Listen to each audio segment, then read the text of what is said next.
Welcome everyone to Deep Dive presented by ThreatGEN. Deep Dive is a 30-minute weekly cybersecurity live stream show. I'm Gerald Auger, joined by Clint Bodungen, and we are bringing senior industry expertise to provide a deeper analysis and understanding of one specific cybersecurity current event. We encourage you to ask questions or lend your opinion as we take this deep dive together. If you're interested in this type of content, hit like and subscribe to show your support and to be made aware when new content drops weekly. Now let's get into this week's topic. Hey, what's up, Cybersecurity Central? Good to see you. Clint Bodungen, my man, how are you? It's a Monday of a Friday. It's a Monday of a It is a Friday. Couldn't Monday be of a Friday. I need everybody in chat sending me some good luck for the weekend because it's been a doozy of a week for development. for old Clint dog. Yeah. Yeah. So what are we talking about this week, Clint? I'll tell you what. If you are attending Simply Cyber's First Things First, then you may remember this particular story. Essentially, the Ukrainian IT army has taken Docker images and configured them in a way to be used in a distributed denial of service attack. Now, on the surface, this is a brilliant strategy by the IT army, essentially allowing individuals who want to opt in to the cause, if you will, who don't have the technical chops to do it, to become a script kiddie and be able to lend their resources.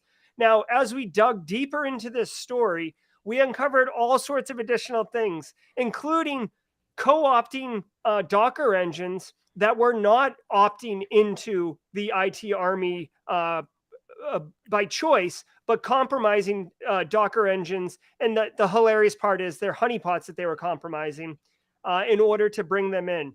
So right off the rip, Clint, what are your initial thoughts around what their what we'll call it the IT army, the Ukrainian IT army, kind of the leadership of the IT army, if you will. What do you think of their strategy of employing this technique in increasing their weapon capability, if you will? Well, there's a lot to unpack here, both from a technical perspective as well as sort of the social geopolitical perspective. And I'll kind of give a broad overview of kind of my thoughts, and we can dig into any of those that you feel might be appropriate. So, number Mm-hmm. one, from the social geopolitical perspective, I kind of have a problem with what they did anyway, and I understand that they did this from a perspective of they got to survive. You got to do what you got to do. All's fair in love and war, right? And whenever you're trying to save yourself, save your country, it makes sense that you're going to deploy whatever tactics you can. And so that being said, take what I say with a grain of salt, but I don't agree with deploying the tactics that they did, packaging everything into a Docker and saying, "Here, use this, help us out," only because of the potential risk it puts on people that don't know what they're doing, don't understand, don't know how to protect themselves if they get exposed and then get targeted. So there's that, and we'll leave that for if we want to dig into that we can. But there's my opinion on that. Number two, from a technical perspective, it's brilliant, right? I mean, Dockers are easy to use, relatively speaking. They're easier than virtual machines. They're lighter than virtual machines. It's easy to weaponize something like this and say, here, take this. It's packaged. Go and click here, click here.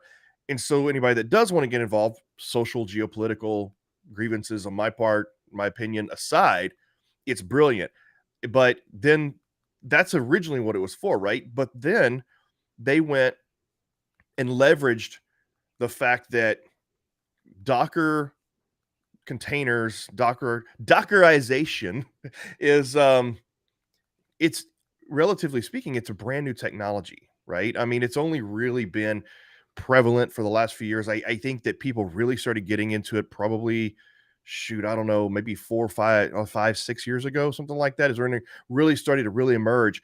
And it's still a young technology. And so I equate this to Flash technology. Remember Flash and Oh Shockwave? yeah. So when that first came out, everybody was deploying it, using it, and it was great for games and animation and multimedia. But there was so much under the hood that caused and provided so many exploitable vulnerabilities, right?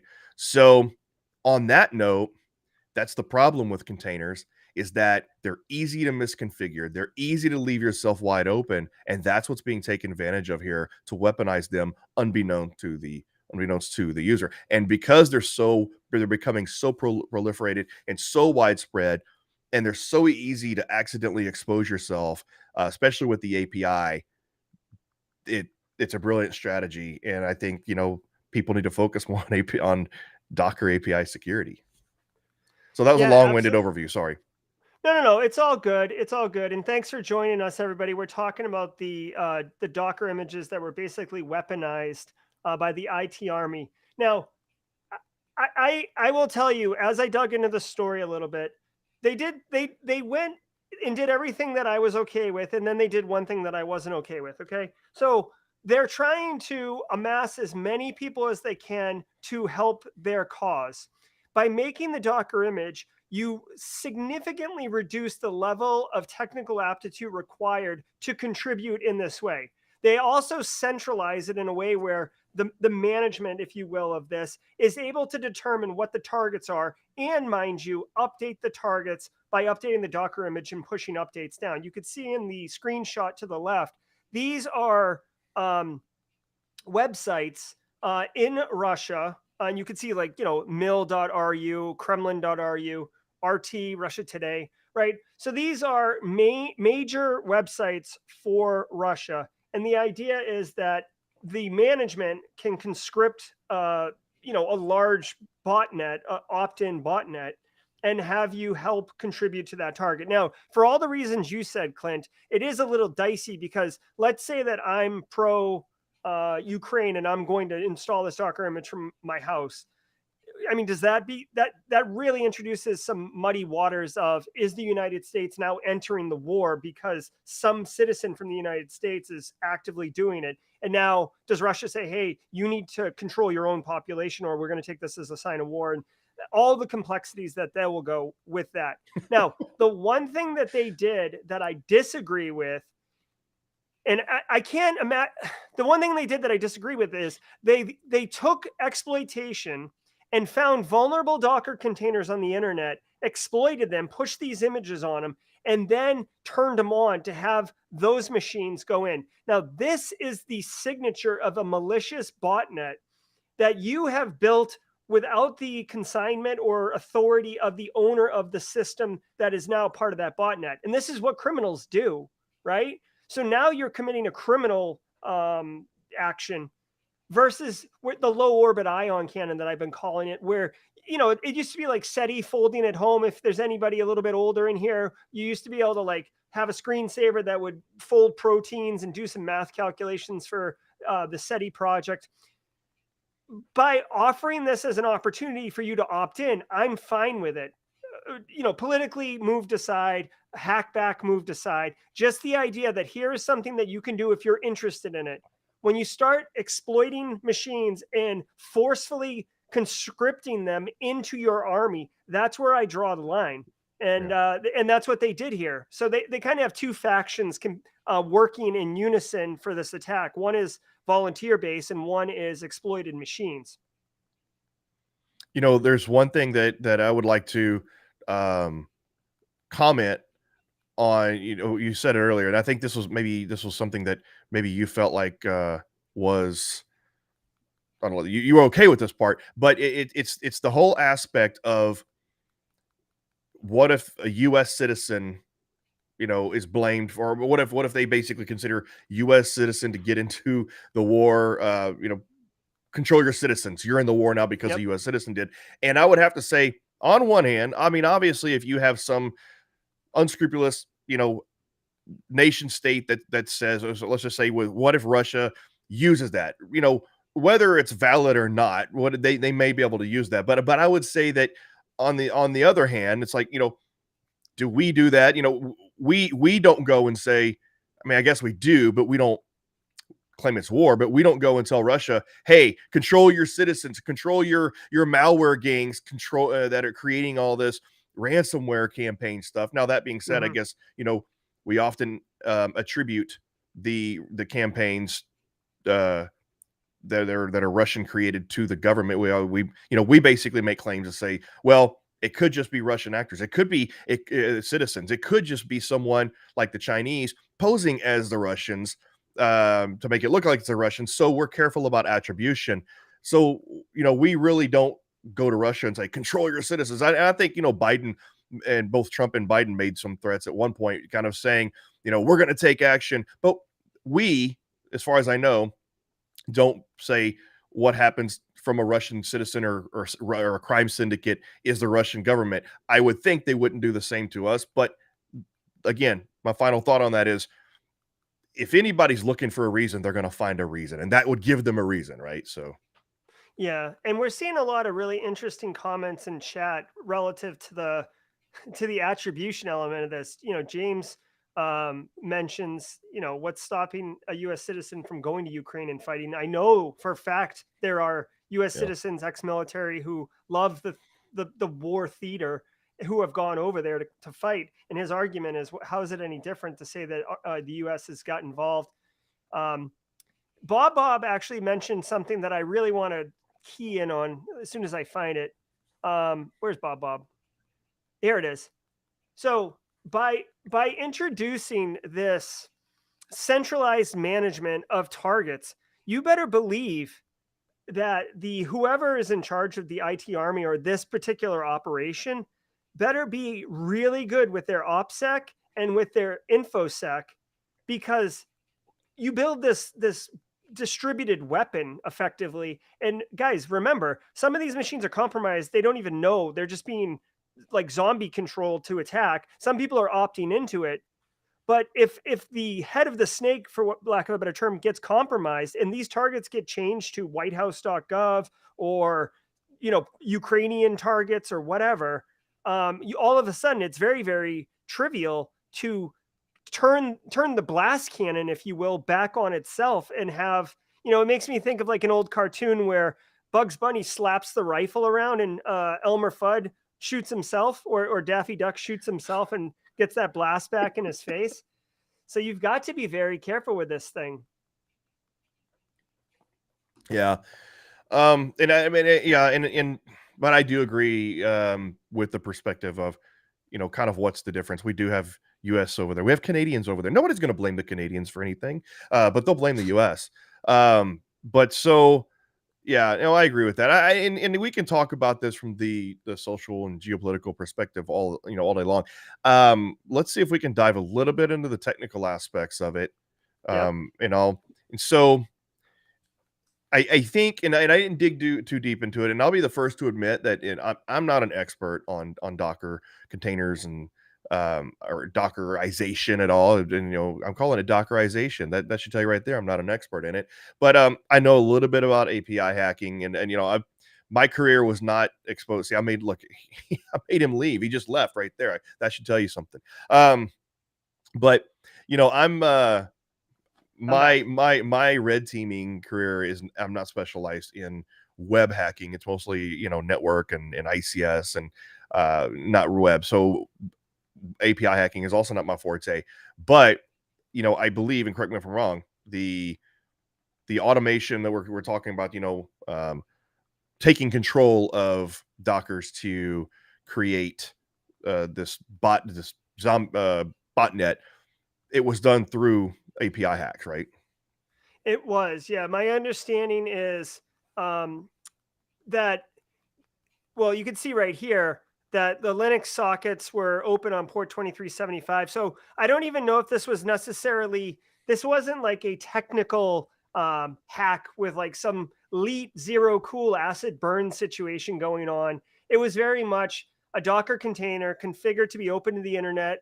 And because of the power of Docker and APIs, you can have it proactively reach out and pull a new Docker image. You can push a Docker image to it if you have like kind of a a centralized management of Docker images all over the place. Especially if you're dealing like in a real practical scenario where you have multiple images in multiple locations and you want to maintain it in kind of a CI/CD kind of DevOps implementation, you want to be able to push updates and stuff like that. And effectively, my understanding is that some of these honeypots, coincidentally, they were targeting honeypots, were open because they're honeypots. They Yeah. want to get attacked. And they were able to get into that port. And somehow, I don't know if the honeypots were configured to prevent lateral movement or see what's going on, but they would get in and then pull down the new image and start DOSing, which was basically just pushing traffic at these URLs. I mean, it's not rocket science what they were doing once they were doing it. It's very simple what they were doing. They were just doing a lot of it from many locations. Yeah, and I think, that's one of the downsides of having honeypots, right? Is that you want to let people in. So I think there's a lesson learned here, and that if you are going to open up honeypots and you're going to invite that in, because obviously you want to study malicious behavior, and also maybe as a canary for your own network, you want to make sure you're monitoring the traffic, especially outbound traffic, because there is a trend right now of honeypots actually being used for botnets because they're so easy to compromise. And so I think the lesson there is, number one, you definitely want to monitor your honeypot traffic for DDoS type behavior. And number two, you want to make sure that you're resetting your honeypots on a regular basis, or resetting your images, resetting or basically going back to your golden image on a regular basis.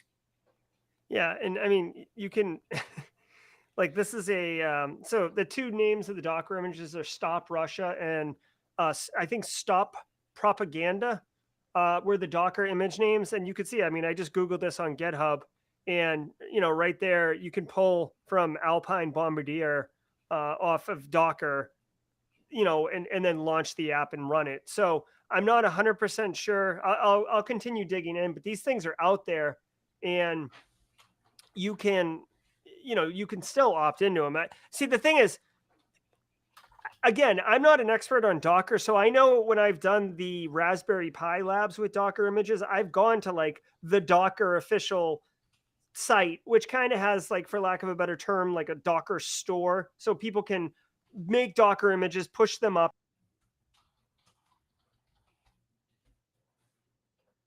Your audio went out. Was that you or me? Did Jerry go out, or am I not hearing?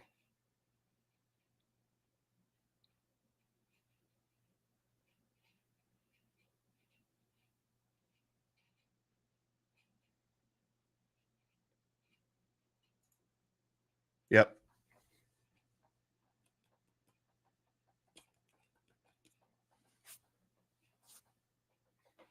Yeah. All right. See, yet again, my audio is good and my video's more crispy. Let's make Jerry spicy. Yeah, we're gonna have to do this again. So we did this on a stream um, before, when we did the streaming, the red versus blue, and his audio went out, and so I started doing the voiceover for his lip movements.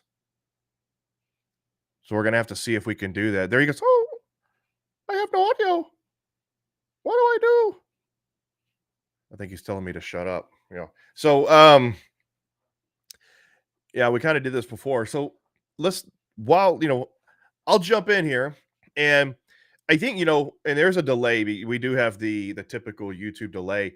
Um, what you know, Coming from our audience, what's the experience level here with Dockers? Because I think if we're going to do a deep dive here, talking about and he's going to reboot. If we're going to do a deep dive on the situation with Dockers, I think it also makes sense to kind of get a bit of an assessment of what's the level of experience from the audience in terms of, because I think what we wanted to do is try to cover some lessons learned, and how, if you're going to use Dockers, how are you deploying them, and what do you do to protect yourself? And I can actually show you. Um, there are a couple links, and I will post them real quick. There are a couple links here that I found, and I think, where's the original? Here we go. So um, I just started reading through this. It's very simple, And I'm not advocating or I'm not advocating or endorsing this course, the certification or whatever, but I did find these pages, these articles useful, and you can start here. Are you sharing your screen? No, I'm going to share this. So just catch a screenshot and you can type it in your browser. But um, this is a really useful article series, and I think there's 5 on securing and even pen testing your Dockers. And so I think that this could be valuable to a lot of people. And what you can also do is the series goes through lesson 1, lesson 2. When you Google these, just type this. Just go through, and instead of me posting every single one of the links, yeah, then you can literally just post this for the next one. So just type that into Google, and it'll automatically find lesson 2. It automatically forwards that URL will forward to lesson 2. Then type in lesson -3. It forwards lesson 3, and there's 5 of them. So just do that. It's a pretty good article series on the basics of Docker security and even pen testing Dockers. Yeah, I dropped the link in chat. I've got it pulled up here so you know what it looks like, people. I just wanted to drop it in the captions because not everybody gets the LinkedIn viewers won't get the link in chat. Oh yeah, that's a good point. That's a good point. Yeah, Docker is powerful. I just again, I don't know what happened with my audio there. So Clint, thanks for maintaining sanity while I got that sorted out. It's what I do. If you're Gerald Auger, you lose audio. It's what you do. Oh my God, brutal, brutal. I thought we were beyond these audio issues, but anyways. What's this we? You have a mouse in your pocket? Okay. Yes. Yes. I thought when I joined ThreatGEN, I got rid of my audio problems. But hey, Just Karen, yeah, I'm glad you can. You don't see it in chat. You should see it, Christopher Ward. I can also post it on Discord if that's what you're into. Here, I'll post it in Discord right now. The Simply Cyber Discord. Link to Docker. James says shots fired. I mean, what do you expect from a company that's named ThreatGEN? Come on. Exactly. Exactly. So, I guess just to round out, I do find this is the first documented instance I've heard of using Docker, containerizing essentially a prepackaged weapon, quote unquote cyber weapon, and then making it available on to the masses. Now, just off the cuff, I can't think of another time where there was like a really crowdsourced need for this. I guess back in the day, like 2014, 15, during like the Occupy Wall Street stuff, when Anonymous was going bananas and kind of enlisting people, there was like a big fervor of people wanting to support Anonymous and be part of Anonymous. That would have been another opportunity, but I don't know if Docker was far enough along at that point. I mean, that might even have been like 2012 or 13 when Anonymous was in its heyday. So Yeah. I guess what I would say is I feel like precedent has been set, Clint, for a viable way to get script kiddies basically on board and almost kind of mitigate the need for them to know anything because you can centrally manage it and update the targets, etc. Yeah, I mean, it's the typical crime syndicate model, right? I mean, like drug dealers, you have your shot callers, and then you get your street kids distributing and everything. I mean, that's how crime syndicates work. But and it doesn't stop at just malware DDoS, right? I mean, you can have people think about, and I hope I'm giving people ideas, but I mean, this can extend to command and control servers. This can extend to a whole host of ways of delivering malware, delivering DDoS, delivering relays and proxies through. This whole thing, this it all started back in the day using Dockers as crypto mining. They were maximizing, they were turning hacked Dockers into crypto miners. And so, yeah, I mean, it's just going to evolve. It's going to become a bigger problem. So, but I mean, it's on two fronts, right? You have the ability to take a simple malware or DDoS or command and control distribution mechanism and put it in the hands of anybody easily. And then you also have the issue of, what if I'm using Dockers? And now am I at risk of unwittingly becoming a distribution mechanism? And by the Yeah, way, and go ahead. just so you, yeah, we now that we're pairing the ThreatGEN and the Simply Cyber chats over to one another, completely forgot about the aspect to where if we chat here locally on ThreatGEN, then the Simply Cyber chat won't get it. That's what's happening. That's why some people didn't get the link. Yeah, well, and it's good as we troubleshoot. Like I've got Simply Cyber's feed up on a different monitor over here, and I'm happy to drop links and stuff in there. Okay. But thanks for the feedback, guys. Bob, Bob wants to know if this could be a resume for hands-on training. I mean, technically, if you don't point out that you're using it to attack another country, I think you could spin Depends it on in the a way. country. I mean, if I'm a hiring manager, I mean, I might actually, hire you as a pen tester if you say you went and like took down something in North Korea or something. Who knows? Exactly. So, Clint, just as a quick aside, do you know is Docker or Docker containerization or anything happening in the ICS space? Ah, funny you should say that.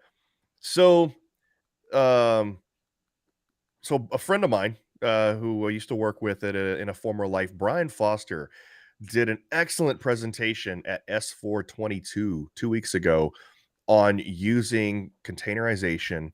I like to say Dockerization because nobody's saying it, and I want to leave my legacy by coining weird phrases. But Brian Foster, and I hope you're in the chat listening, but he did an excellent. I hope somebody saw that presentation.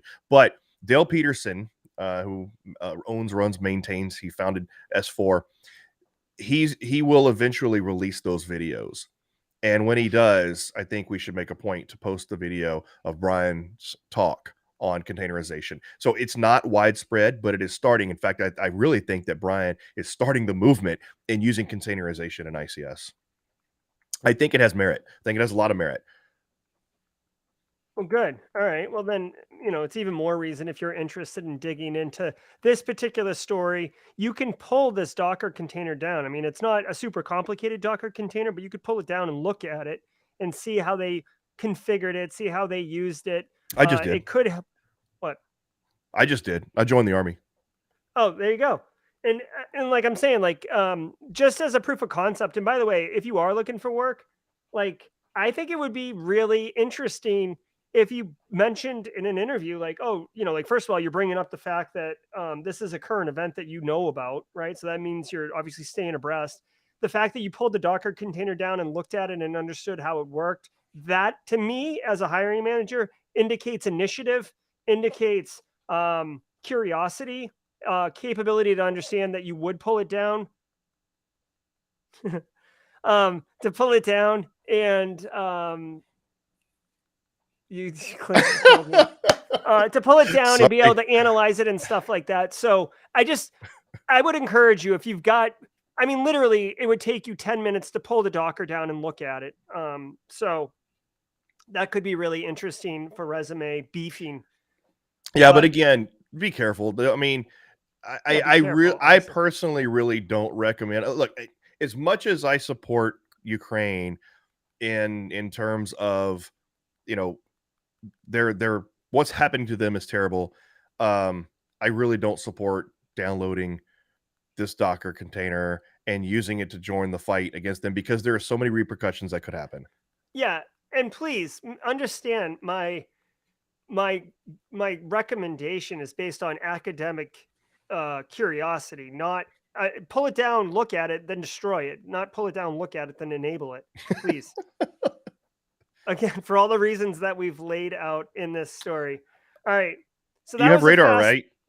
What's that? Do you have on the radar right now, right? No, the radar has been canceled today, okay, unfortunately. Just looking out for you. Cancel it. But no, I appreciate it. 1 second.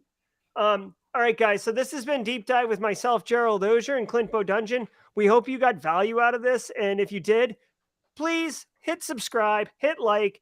The like helps us know that you like this content. The subscribe helps tell others that there is value coming out of this channel. And, it means a lot to us. And it's an easy way to say thank you. This is good stuff. We appreciate it.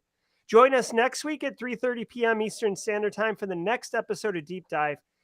And normally, if you'd like to keep the party going, you could go over to Radar, but unfortunately, that has been canceled for today. So, unfortunately, we will have to wait until next Friday for Eric Taylor, Mike Jones, and myself to dish on what is on our radar. All right, everybody, that's going to do it for this week. Thanks so much, and we'll see you next time. Take care.